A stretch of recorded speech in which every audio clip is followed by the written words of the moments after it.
So in our theme of End Time Prophecy 101, tonight what we're going to try to do in an hour is tell you everything you always want to know about the book of Revelation.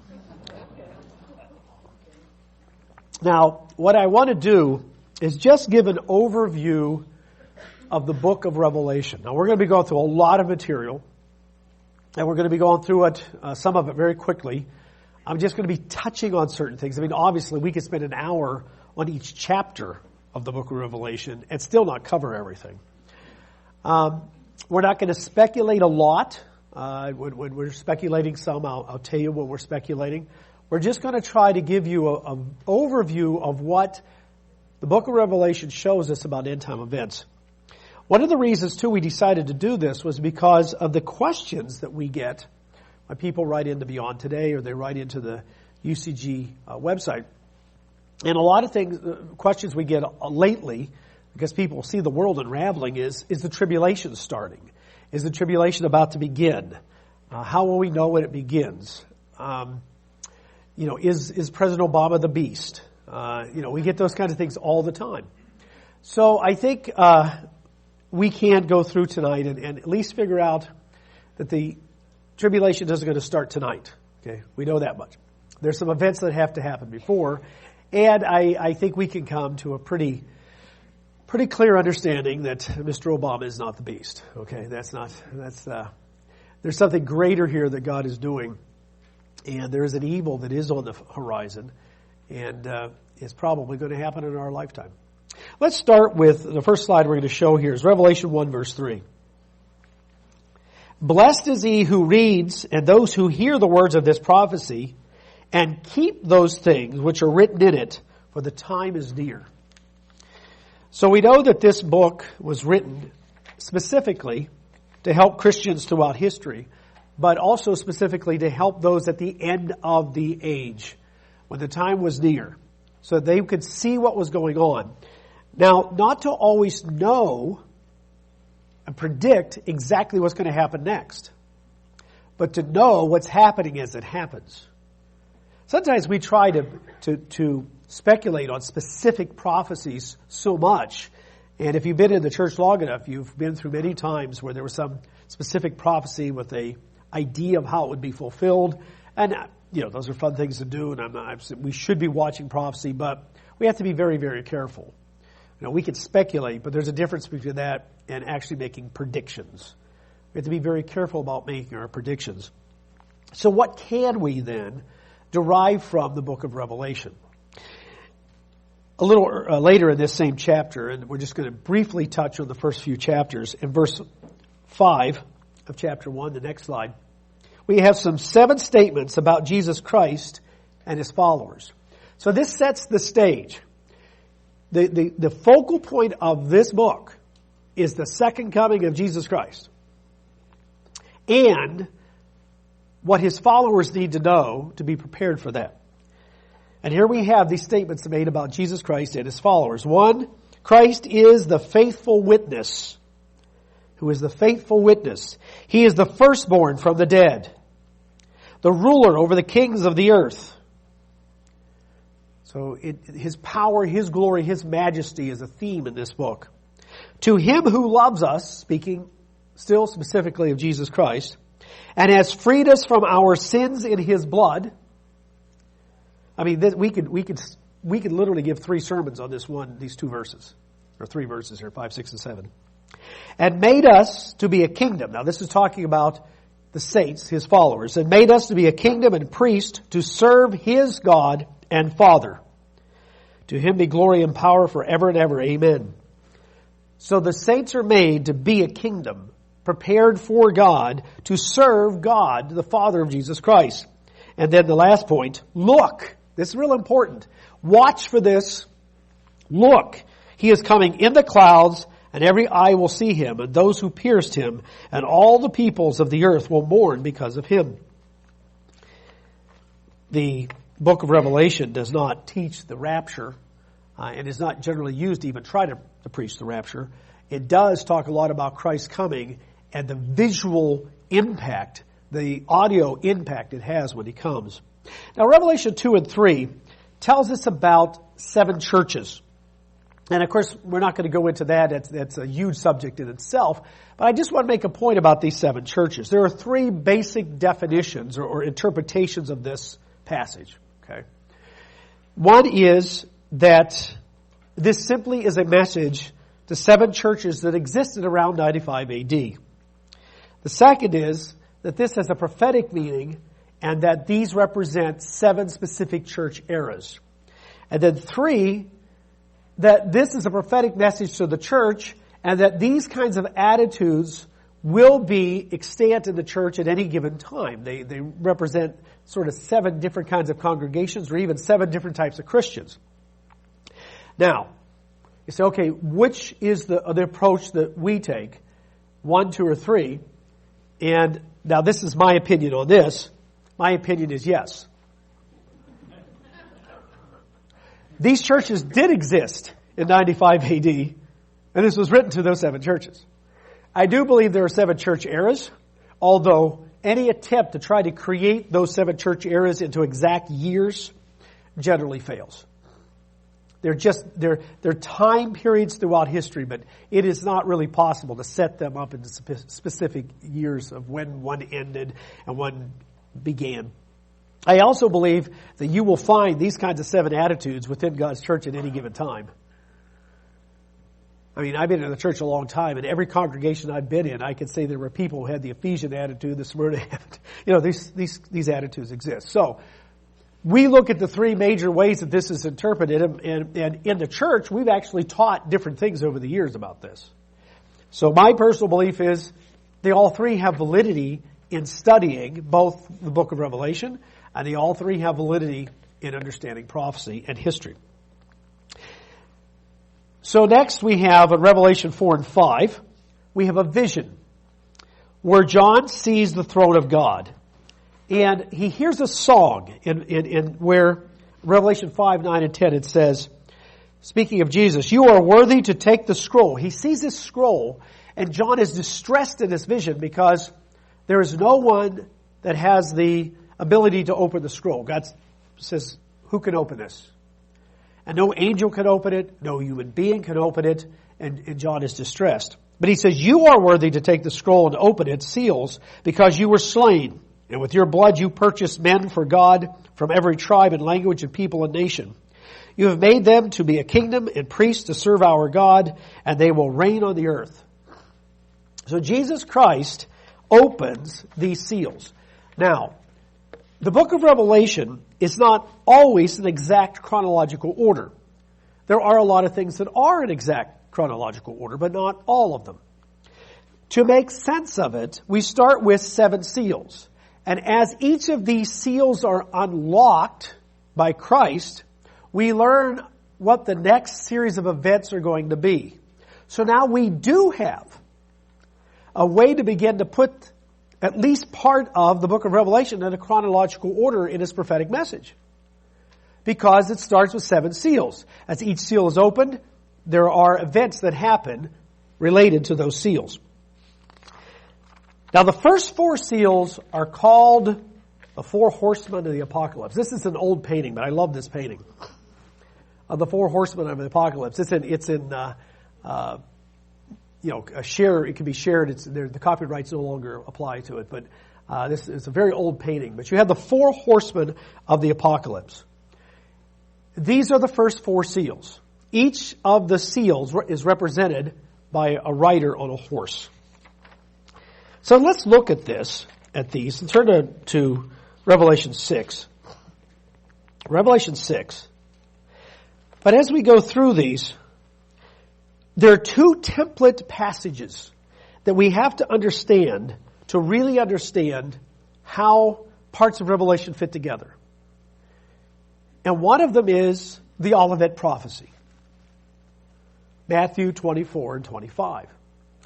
When we look at Matthew 24 and 25, Jesus gives us these just little glimpse into what it's going to be like before he returns. That's the questions he's asked, and he gives this glimpse. When we look at Revelation with these seals, we begin to see that these things can fit on top of each other. So if you we're going to go back and forth now between Matthew 24 and Revelation 6, so you can compare the two. Verse 1 of chapter 6, Now I saw when the Lamb opened one of the seals, and I heard the voice like unto thunder, Come and see.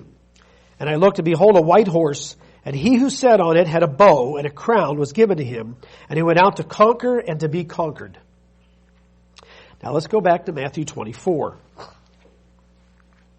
and verse 3.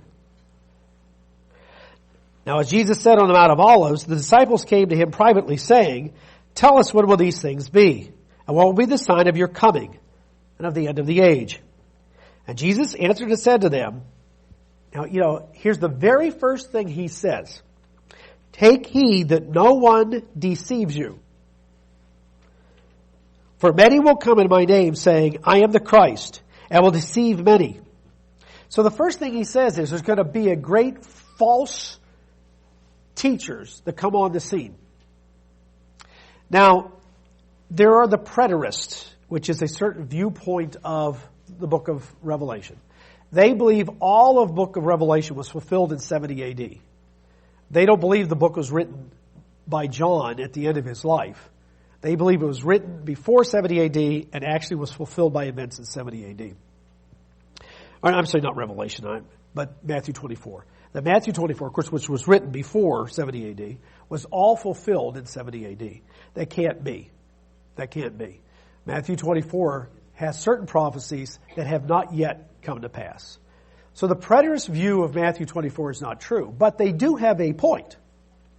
Matthew 24 went through a former fulfillment in 70 AD.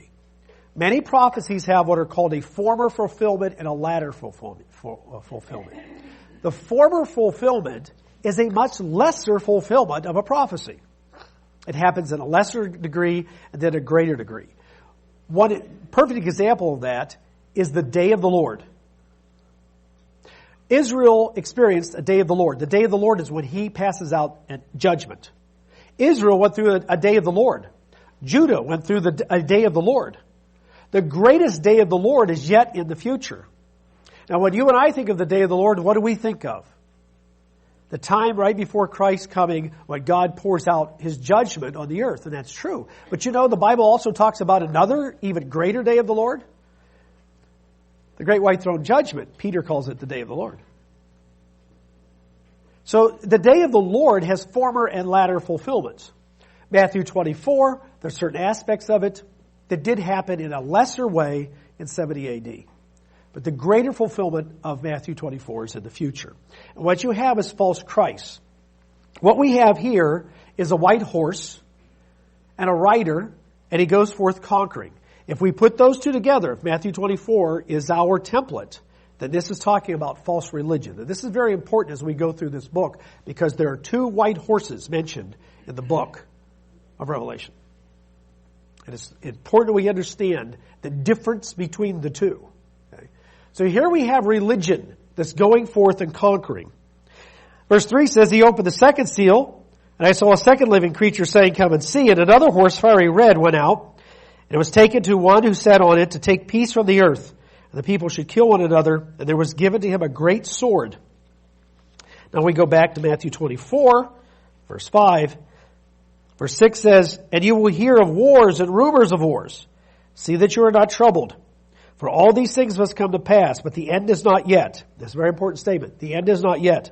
For nation will rise against nation, and kingdom against kingdom. So we have now Jesus saying, okay, there's going to be false Christ, and here we have the first seal is false religion. Second seal is wars and rumors of wars, and what Jesus says, second seal is wars. Verse 5 of Revelation 6. He opened the third seal, and I heard the third living creature say, Come and see. And I looked, and behold, a black horse. And he who sat on it had a pair of scales in his hand. I heard a voice from the midst of the living creature saying, A quart of wheat for a denarius, and 3 quarts of barley for a denarius, and do not harm the oil and the wine. This is famine. So we have famine. If we go back to the book of Matthew 24, and verse 7 says, For the nations shall rise against nation, kingdom against kingdom. There will be famines and pestilences In other words, disease epidemics, earthquakes in various places. But then he makes a very important statement here in Matthew 24. All these are the beginning of sorrows. All these are the beginning of sorrows. Verse 7 now in Revelation 6. When he opened the fourth seal, I heard the voice of the four living creatures saying, "Come and see." And I looked, behold, a pale horse, and the name on him that was on it was Death. And Hades followed with him. So now we have death just coming upon people when we see these disease epidemics that Jesus talked about. Now we have these four things. People will say, I've had people ask me, Ebola has broken out. Is that the fourth seal? War in Afghanistan and in Iraq, is that the fourth seal? The Islamic terrorism, or is that the first seal? Or second, is that the false religion? Is terrorism the second seal? That people are dying. You have to understand the enormity of what's happening here. Jesus said when these things are happening, not on the small scale, and you have to understand what we mean by small scale. What you and I are living through today, even by historical standards, is small scale stuff. During the Middle Ages, 25 to 35% of the entire population of Europe died from the bubonic plague. During the First World War, between 11 and 14 million people died. During the Second World War, 50 million people died. 50 million. There's not 50 million people dying from war today. The flu epidemic after World War I killed 18 million. Ebola hasn't killed 18 million. You have to understand the enormity of what they're talking about. Sometimes, because we know these things are going to happen and they're beginning, that we run around like Chicken Little. I will tell you when the four seals have been opened. Each one will be open and they'll lead to the next, to the next, to the next. I'll tell you when you know the first four seals have happened. And they have not happened yet. See, how do you know that? Revelation chapter 8, last part of the verse now. And power was given to them. This is false religion, war, and famine and disease epidemics. Was given them over a fourth of the earth to kill with the sword and with hunger and death and by the beast of the earth. We will know that the first four seals have reached their chronological order when 1/4 of the world has died. There's 7 billion people that face the earth right now. What's 1/4 of that? 1.7 maybe? 1.7 billion? We're not talking about 3,000 people on 9/11. This is something you can't hide. The first four seals would have been completed when at least, who knows what the population will grow to, at least 1.7 billion people have died. And Jesus said, this is just the beginning of sorrows. The only reason I bring this out is because as hard as things are right now, these really are the good old days. This is the good times. As far as humanity goes, you and I have air conditioning and we have a car and we have food. Not too many of us are starving. We don't have to do back-breaking work 12 hours a day, 7 days a week just to feed our families. You and I live like almost nobody's lived in the history of humanity. And we don't realize the enormity of what's coming. And so we panic over things, not realizing that this isn't even the beginning of it yet. I think the seeds are planted, and this could happen very quickly.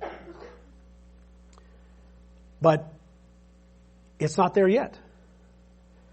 So when people worry, is the tribulation starting tonight? No. Is it going to start next month? No. How do you know that? Well, because the first four seals haven't happened yet. So here we have the first four seals. Now there's two horses I mentioned. It's important to know these two horses. This next slide. We got four horses here, or two horses that are white. One horse represents the false religion of the first seal. The second horse is the white horse that Jesus Christ comes on. Now that tells us something very important. That they will look somehow the same. In other words, this false religion is going to have an element of Christianity in it. It's going to look Christian to the world.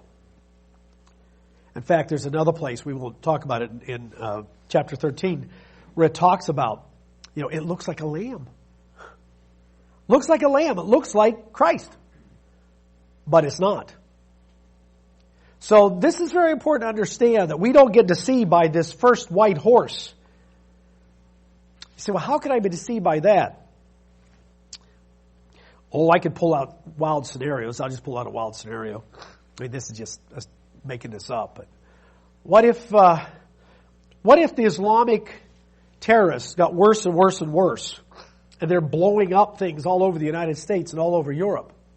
And what if they're shutting down the oil? And, gas is $20 a gallon. And the economy has collapsed. And what if all the religious leaders, the Protestants, the Catholics, they all got together and said, we need to build an army and go fight the satanic Muslims? How many people would say, there's the white horse? See, Christ wants us to go fight the Muslims. Wrong white horse. So we have to know the difference between these two white horses.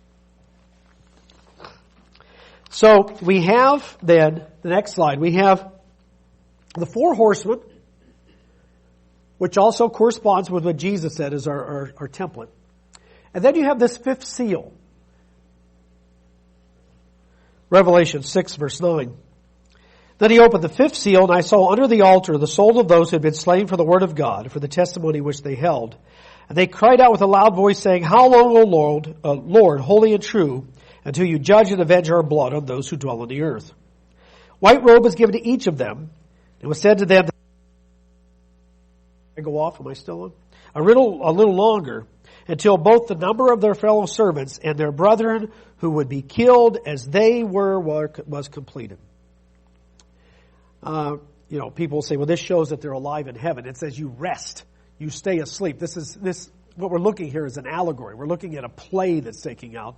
And he says, okay, you have to stay dead. When will we be resurrected? You have to stay dead. Until what? Until your fellow servants have been killed. The fifth seal is persecution on the people of God. Let's go back to Matthew 24. Verse 9 is a major switch in subject. It's been going through what's going to be happening in the world, and verse 9 begins to tell what's going to be happening in the church. There is more in Matthew 24 and 25 about the church than there is about the world. The entire chapter of Matthew 25 is about the church. And it's part of the Olivet prophecy. But here it says, Then they will deliver you up to tribulation and kill you, and you shall be hated by all nations for my name's sake. The fifth seal is outright violent persecution on the people of God. Now that hasn't happened yet. You will know this is getting close when you see a fourth of the people in the world die. When things are so bad. If a fourth of the people in the world die, we're watching war and we're watching famine and we're watching disease epidemics that are in the news every day. This isn't going to be something we don't know about. It's going to be horrifying. And then there's going to be persecution on the church. And then in Matthew 24, it says something very interesting in verse 15.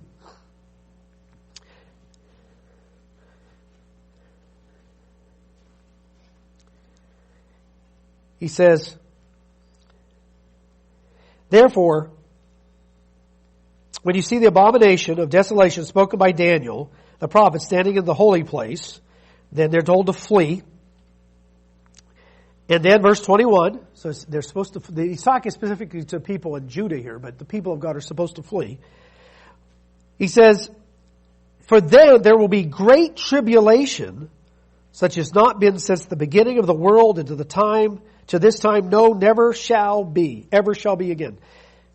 Great tribulation. This is where we get the term, the Great Tribulation. And so he says, what's going to happen now is the really bad stuff. Now remember what's happened before the bad stuff begins. Because if these seals are opened one by one by one by one, we now have some kind of time reference. If these seals aren't in a time order, then we have no time order. So if they're in a time order, then we'll know when a fourth of the world has died. Now that could happen very quickly, by the way. A few nuclear bombs in the right place, and the worldwide repercussions from that would be horrendous. Or we did see how close Ebola could get out of control. It's still not under control. That still could get bad. Or it could mutate, which is really scary. But at the point where this collapse of the world is taking place, he says, and the church is going to be persecuted, he says, now starts the tribulation. The bad stuff. The bad stuff starts now. Because remember Jesus said, this is just the beginning of sorrows. This is just the beginning of sorrows. So we're not even close to that yet. Now, I'm not saying it's 100 years in the future. I don't believe that. I believe it's very, very close. I'm just saying we can't panic. He tells us these certain things have to happen. Now, he doesn't give us a lot of details. But pestilences and earthquakes, I mean, that's enough to know. It's hard to hide worldwide earthquakes happening all the time, right? So we'll know when they're happening. So you have this persecution on the church. At this point, the fifth seal, there's a number of other very important things that happen, and they all seem to happen so quickly, it's almost like they happen at once. Now, they don't happen at once, in other words, in one day, but they all happen very, very quickly during this fifth seal. Persecution of the church. Because the persecution of the church doesn't come out of a vacuum. Remember, the world is collapsing, and for some reason, there's a persecution of the church. And I say some reason, we sure don't seem important enough to persecute. Right? But in the collapse of this world, whenever there's catastrophes, there's always scapegoats. But Satan's behind this. There's four events or four things that happen. There's four things that happen. We'll go through these very briefly. That you say, well, okay, they're scattered throughout Revelation. How do we know they all start around the same time? And I'll show you how we come to that conclusion. One is, in Revelation 13, there's the rise of the beast power. Okay? Then we have, in Matthew 24 and Luke 21, and we'll tie in a minute a verse in Revelation, we have what is called the abomination of desolation. In Revelation 12, we have part of the church taken to a place in the wilderness, not all the church. Part of the church is taking place in the wilderness, and then we have, in Revelation 11, the two witnesses. You say, wow, you've scattered out here. You've taken four things. How are they connected? Well, they're connected by something very, very important. Let's start with the rise of the beast power. In Revelation 13, you have the rise of the beast. And in Revelation 13, you have two beasts come up, one off the land, one out of the water. We don't know. If I have no template, I have no idea what that beast is. You have to understand, if I take Revelation by itself, I have no idea who that beast is. Now, over the years, I've seen people do huge, write entire books on how Russia and China are combined, and they're going to be the beast. There are books out right now you can buy that says the beast is the Islamic power that's forming. And that's the beast. In fact, there's a call for Christian nations to come together and form an army to fight them, which I find very interesting about the white horse. But then you have people who believe, and there's a fairly large denomination in the United States that believes that the United States is the beast. Okay. They use the bison, American buffalo, as the symbol of the beast. If I don't have any template to work off of, I have no idea who this beast is. But I do have a template. Somebody tell me what the template is. It's like you all know it. When I say it, you're going to go, oh yeah. What is it? Daniel 2. If I go to Daniel 2, you got beasts, or you got this image, and in later Daniel, they're called beasts in Daniel 7. And we know that Daniel 2, Daniel 7 tells us what the beast and this image is. The first one is Nebuchadnezzar, the Babylonian Empire, followed by the Persian Empire, followed by the Greece Empire, and then followed by an empire that would conquer Greece. We know who conquered Greece. It was Rome. And then, at the end of time, when that Roman Empire is in two legs, it's revived. It still exists. It doesn't say there's a fifth empire. It's some form of the Roman Empire. And how do we know it exists at the end? Because the stone comes and crushes it and falls down, and the stone represents Christ. It tells us there. That's our template. If that's our template, then this must be the fourth beast. Or we don't know who it is. We have to be honest. It's either the fourth beast, or you and I could just sit down and make up something. It'd be sort of fun to do, but it would have no meaning. Right? It'd have no meaning. You say, well, this is, there were people voting yesterday. Some people went, those are the Republicans. Other people, no, those are the Democrats. They're the beast. Okay? But if we have this template, and we put it together, then what we have is, this is now that resurrection of that Roman Empire. If this is that resurrection of the Roman Empire, we know that the mark of is 666. We also know from Revelation 13 that it's in two parts. One is a religious part and one is a political part. And that's going to come up again in Revelation.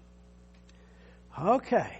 So if Daniel 2 and Matthew 24 give us our templates, that's the only way we can that I know how to put Revelation together. Okay. So during this time of the fifth seal, they raise up. The beast power comes into absolute power. And in Revelation 13 it says that this political power and this religious power, they have power over the earth for 42 months. How long is 42 months? 3.5 years. Okay. Now let's go to the next one that we talked about was the abomination of desolation.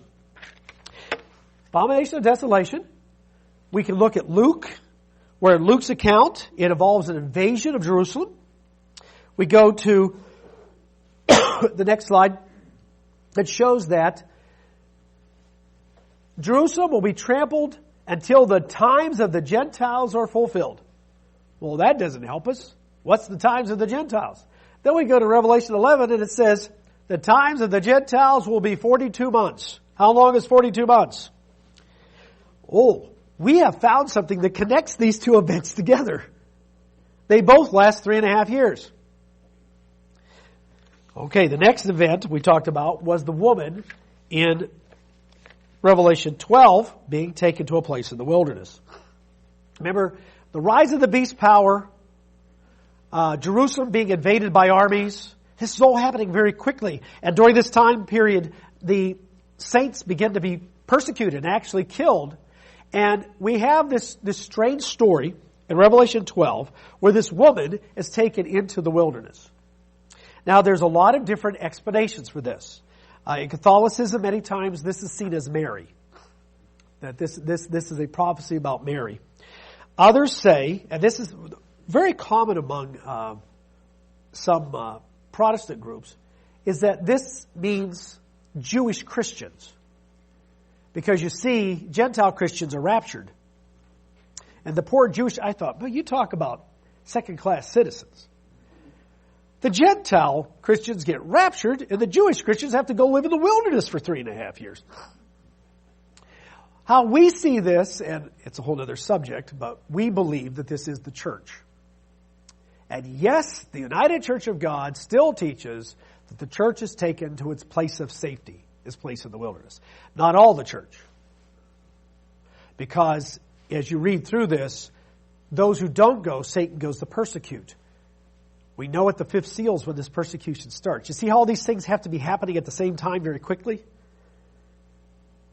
The beast power gets into power. They persecute, invade Jerusalem. the church is taken to its place in the wilderness because it's being persecuted. And the church is there for time, times, and half a time. Very seldom will you find common agreement in biblical commentators about almost anything. In fact, there's one passage in Galatians that, according to William Barclay, he said he found 350 different interpretations in Protestant or in Christian commentaries over one passage in Galatians. The only reason I know that is one time we were doing a study of that in the doctrinal subcommittee for the council, and we came up with two interpretations. We thought, well, what's wrong with this? We came up with two interpretations. They came, the same conclusion, but it was two different ways to get there. Then we didn't feel so bad. We realized, oh, well, everybody else has only come up with 350, and we had it down to two. Okay? But the church is taken to its place for time, times, and half a time. Almost all commentators agree that's 3.5 years. So we have a commonality here that was a colloquialism for 3.5 years. So now we have 3.5 years appears 3 times. By the way, these two women, and that's the next slide. There's two women are very important. There's the woman who is chased by the dragon. The dragon is Satan, and it says that in Revelation. So we have the church being persecuted by Satan. But we also have a woman that rides the beast. If the one woman represents the true church, this represents a false church, a false Christianity that rides the beast. Revelation 13, one beast is political, one beast is religious. Here we have these two women. And we have to know which woman to be part of, which church to be part of. And then there was a fourth event that I said happens here at the very beginning of this part of this fifth seal is the two witnesses. The two witnesses come out and they stand against the beast and they prophesy for 1,260 days. How long is that? 3.5 years. Okay. Now, if these events all happen at or all four things are going on at the same time, then they all must start about the same time. So with this fifth seal, remember, the world's chaotic. 1.7 billion people have died. That means economies are collapsing. There's wars all over the place. Entire nations will have collapsed at this point. Famine. You have massive migrations across borders and countries setting up machine guns and shooting people down as they try to cross borders. I mean, it will be chaos. And in this chaos, there's a power that comes together and says, we can fix this. First thing we have to do is we have to take Jerusalem. We have to stop this fighting. We got to get control of the Arab nations and the Muslims. They invade and take Jerusalem. Two witnesses come on the scene. The church is persecuted. Part of the church is taken into the wilderness. Part is not.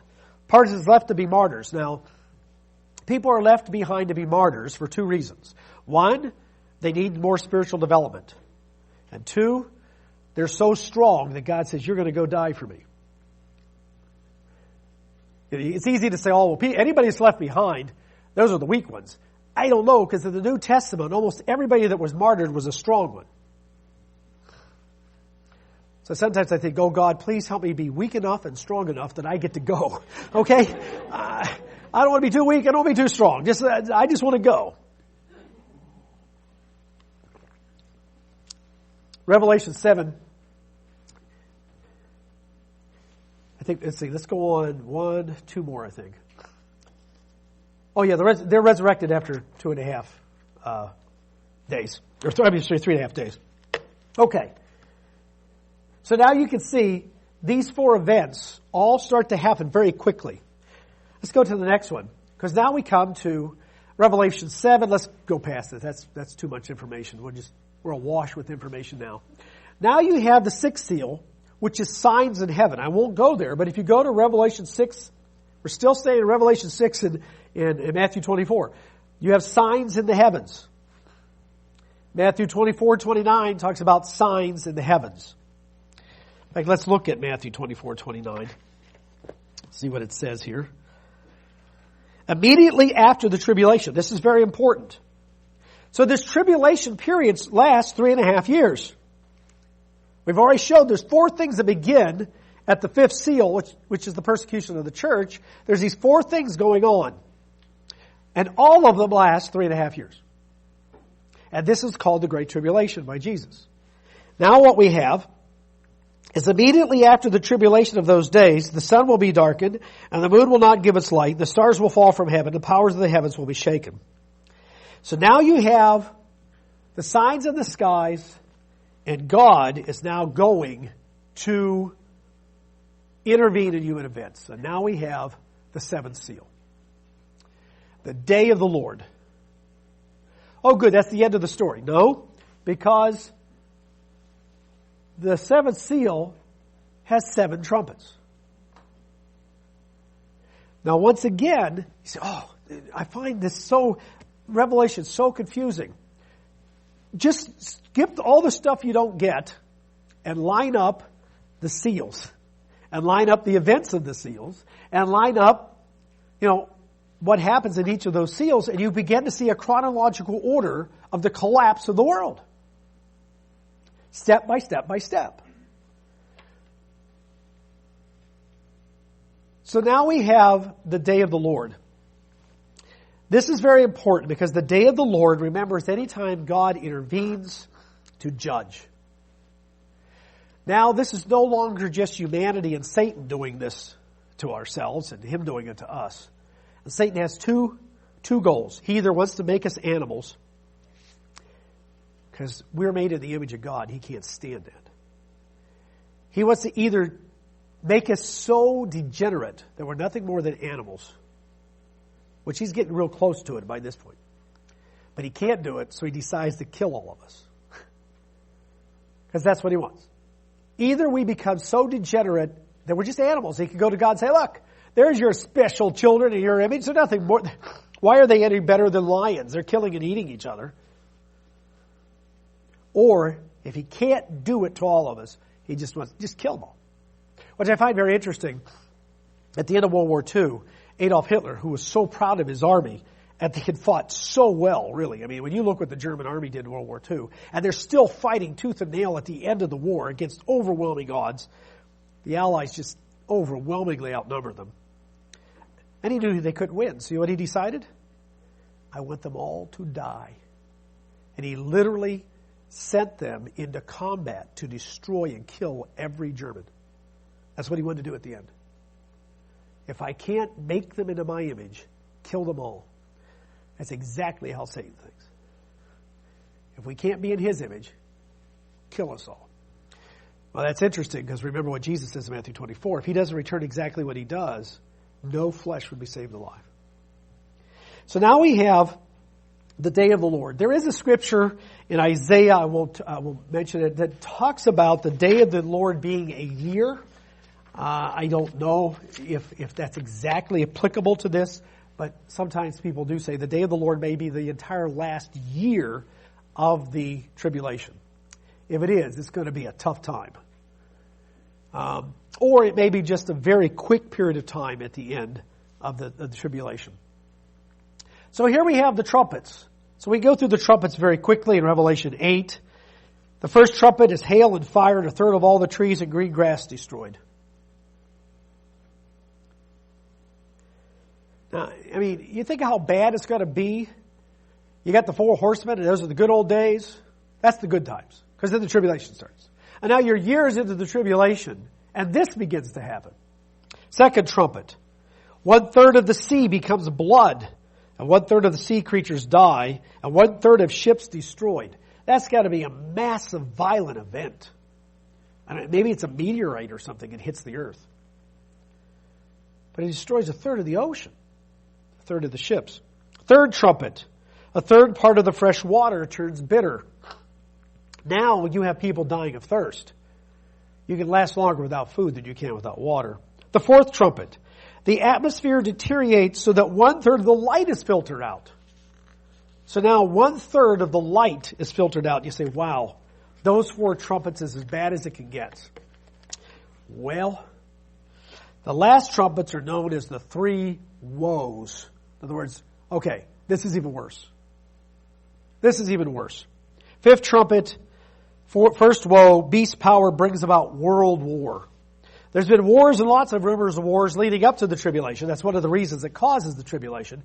There's all kinds of wars during the tribulation, but now everybody's involved. Everybody's involved.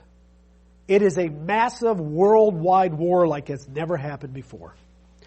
The sixth trumpet, or the second woe, Asia becomes involved in the war, and the two witnesses are killed.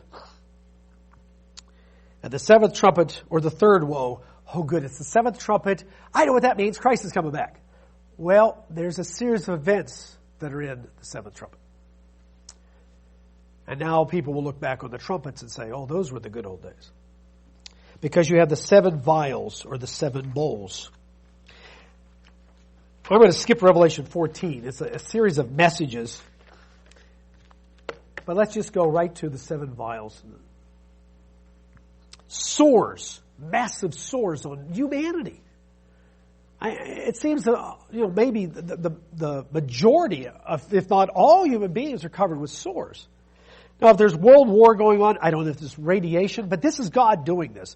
When we get to the seven trumpets, it's either God directly doing it, or God has been holding things back. He's been protecting us from ourselves. He finally takes his hands off. But either way, once the day of the Lord starts, it's God being involved. He'll let us and Satan go to a certain point, and then he gets involved. You have mass death of sea creatures, the second vial. Well, already a third of them on the whole globe have died. Now the rest of them are dying. Number 3, fresh water turned to blood. You understand, at this point, the earth can only exist, or humanity can only exist for a few days.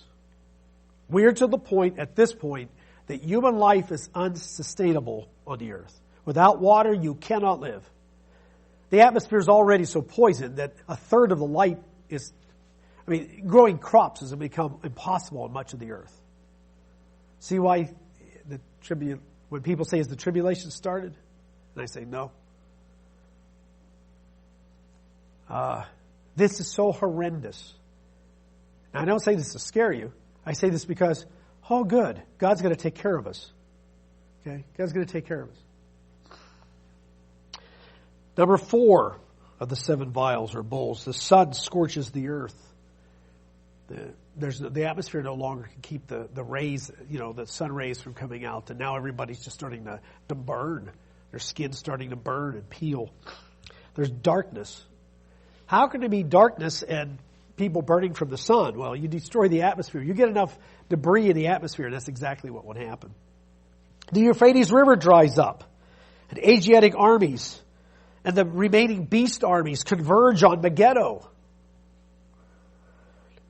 The 7th vial is a great earthquake and hail, and the entire Babylonian system collapses. It turns on itself.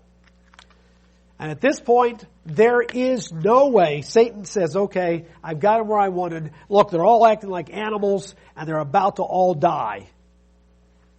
Unfortunately, we come to Revelation 19 and 20. The return of Jesus Christ and the resurrection of the saints.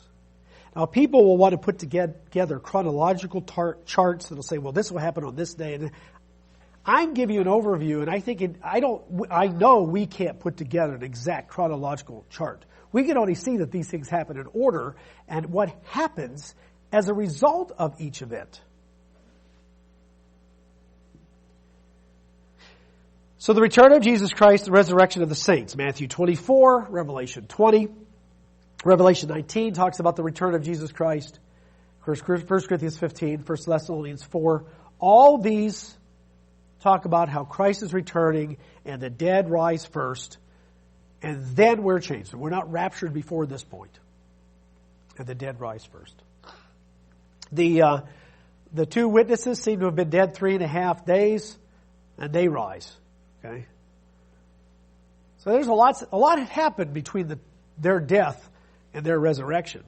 Now, there's basically the destruction of the world. Between the death of the 2 witnesses and the resurrection, there's the destruction of the world. But they rise.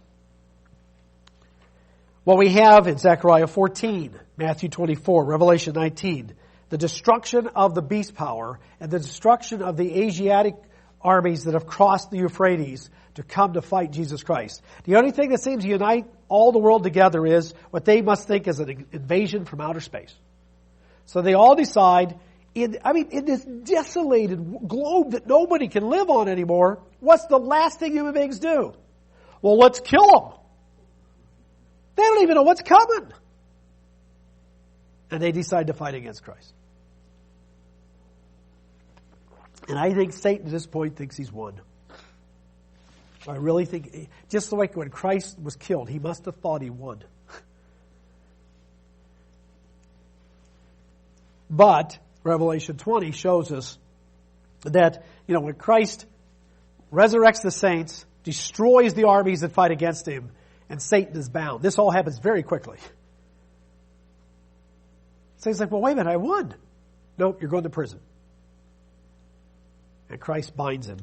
And he has no influence on humanity for a long, long time. And then we have what we just celebrated at the feast, the millennium. Okay? Whew. I'm sure I feel better. Revelation's such a depressing book. But it's not. Because can you imagine those things happening and you didn't know what was happening?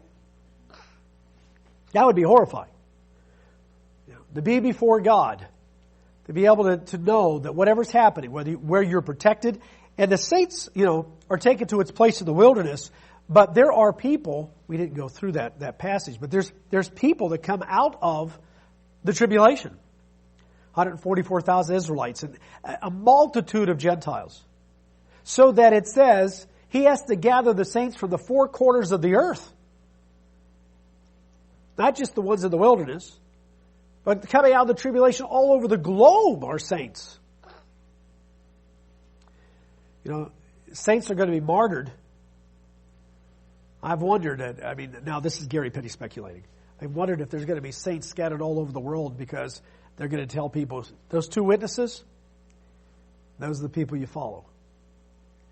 Can you imagine being killed because you're supporting the two witnesses? But that's your job? Now that's a tough job, okay? That's a tough job. But who's going to work with all these people? This huge multitude that comes out of the tribulation. It's going to be people God calls to go work with them. And we know a lot of them aren't going to survive. There's a great persecution on the church. But that's not the end of the book of Revelation, because we know at the end here we have the last events. We have the millennium. Then at the end of Revelation 20, we have the great white throne judgment. The last day of the Lord. The last great judgment, where everybody has to stand before Jesus Christ and be judged. And Satan is removed forever. He's let loose for a little bit at the end of the millennium, as we know from Revelation 20. Then there's this great white throne judgment where all the dead are resurrected, which we went through on the 8th day, the last great day of the feast. And then Revelation 21 and 22 gives us just little glimpse into the New Jerusalem. It's when God's throne comes to earth. Everybody thinks when you die and go to heaven, and the truth is, God's coming here. His throne comes to earth. It says He creates a new heaven and a new earth. It better be a new heaven and a new earth, because if you look at the dimensions of New Jerusalem, it can't be physical. You couldn't put something that big on the earth and throw it off its axis and would spin off into space. The physical laws don't apply anymore. The New Jerusalem is 1,500 miles high and 1,500 miles square. Now you take something that big and stick it on the earth and see what happens. So this new heaven and new earth breaks all the laws of physics. God's got a whole new set of laws. He's got a whole new set of how things are going to work. Because the only beings that are left as far as human beings are those who have been changed in their spirit. That's the great hope. That's the great message of all this. That in all this isn't God's doing to bring humanity to the very edge of destruction. We're doing that with Satan's help. He's not describing, the Great Tribulation isn't God's doing. You say, why is God doing this? Why is God causing this? He's not. What Revelation is about is, okay, folks, when it finally gets to the place where it's out of control, I'm going to stop it. When you finally get to the place, humanity speaking, when humanity gets to the place where it's tried everything and failed, everything is going to fail we do. I think the American experiment has been the most amazing thing ever done in the history of humanity. I also know it will fail. Inside of it are the seeds of its own failure. It is human. The United States of America was not created, the Constitution, by God. Now, it had some inspiration from the Bible in a few places, but this isn't God's country. It never was. What I mean is a converted country. It never was a converted country. Ever. George Washington is an amazing man. Did he lead people into following God? No. Did he get up and tell everybody, repent of your sins? No. As much as I love this country, it's going to fail. It was doomed to fail from the very beginning. Anything created by human beings will fail. And we have to get to the point where we all get it. All humanity says, we can't do this. The best we can do won't work. And with Satan around, even if we come up with something good, it'll fail because he'll make sure it fails. So we have to understand there is no hope for humanity except Christ coming back. And there's a lot of good things that human beings do. A lot of brilliant things. We were touring Monticello, Thomas Jefferson's home, and talking to one of the people that work there, and I said, isn't it amazing? This is 50 of the most brilliant minds in history came together at one point in time. And she looked at me and said, yes, and you would have to believe for that to happen, there was some kind of divine guidance. But in the end, Thomas Jefferson's dream won't work because it's not biblical. None of it was biblical. Parts of it were. That's why it's done so well. And in the end, the beast power will seem to work. People will follow the beast power because it actually gives them hope. Remember, the 4 horsemen ride before the beast power comes on the scene. Now, it may be working underneath, but really comes on the scene. Because it only lasts 3.5 years. The beast power will seem to be the answer, and people will flock to it. Mankind's last great genius. And of course, he's going to end up being the most destructive power in the history of humanity. So it is a book of hope. So I'll be passing out the test now. And I know that's a lot of material. But if you go through, you'll see all I did was logically say, the 7 seals fit together. That's all I did. And how each seal fits. And then if you have 4 events that are all 3.5 years long, they must, we come to a conclusion, and I guess that's maybe a speculative conclusion, but we come to the conclusion they all happen at the same time. So we put them together. Why would those time periods be so specifically mentioned unless they all must happen at the same time? When you do, you actually have now this incredible chronological order of things. So don't fear, don't be distressed, don't be, God's in charge.